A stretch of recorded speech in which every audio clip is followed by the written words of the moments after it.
حدیث پاک میں آیا ہے کہ نبی صلی اللہ علیہ وسلم نے ایک مرتبہ بتایا کہ جہنم کے 7 دروازے ہیں اور جنت کے 8 دروازے ہیں۔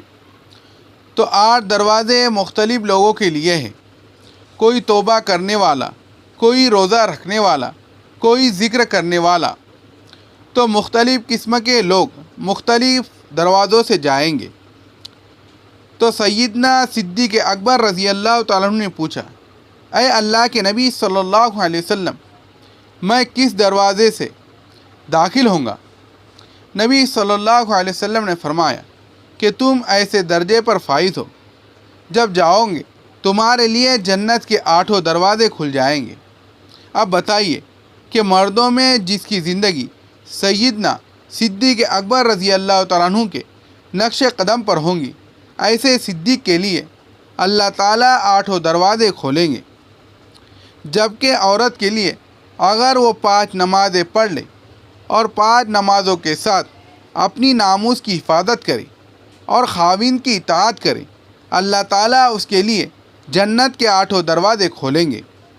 حیران ہوتے ہیں کہ پروردگار نے کتنی بڑی مہربانی فرمائی، عورت کے لیے جنت میں داخلہ کتنا آسان کر دیا۔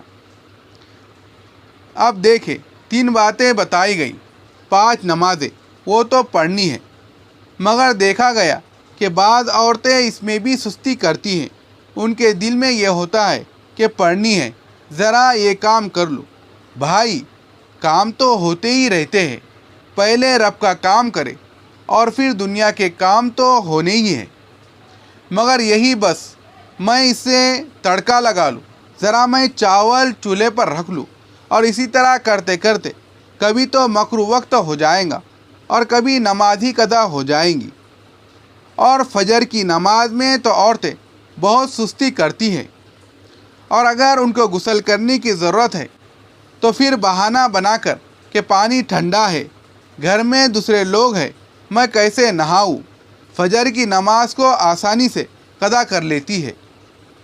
نماز کسی حالت میں قضا نہیں کر سکتے۔ یاد رکھیے، عورت کو 5 نمازیں اپنے وقت پر ادا کرنی لازم ہے۔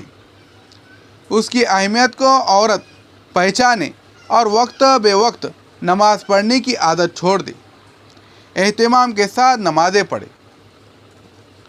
دوسری بات، اپنی ناموس کی حفاظت کرے، اس لیے کہ عورت کے لیے عزت کی حفاظت اتنی عظیم ہے جیسے مجاہد کے لیے اپنی سرعت کی حفاظت کرنی ہوتی ہے۔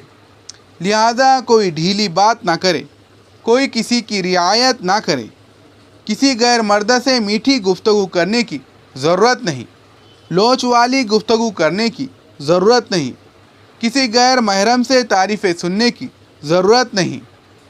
یہ فصلی بیڑے ہوتے ہیں تو ہر جگہ ہوتے ہیں۔ ہر عورت کو زندگی میں ایسے واقعات پیش آ سکتے ہیں، کوئی فصلی بیڑا اس کو بھی 2 بول تعریفوں کے بول سکتا ہے، تو اس سے خوفزدہ ہونے کی ضرورت نہیں ہے۔ بس آپ اپنی زندگی کا ایک مقصد بنا چکی، اب اللہ تعالیٰ نے ایک مرد کے ساتھ نکاح میں جوڑ دیا۔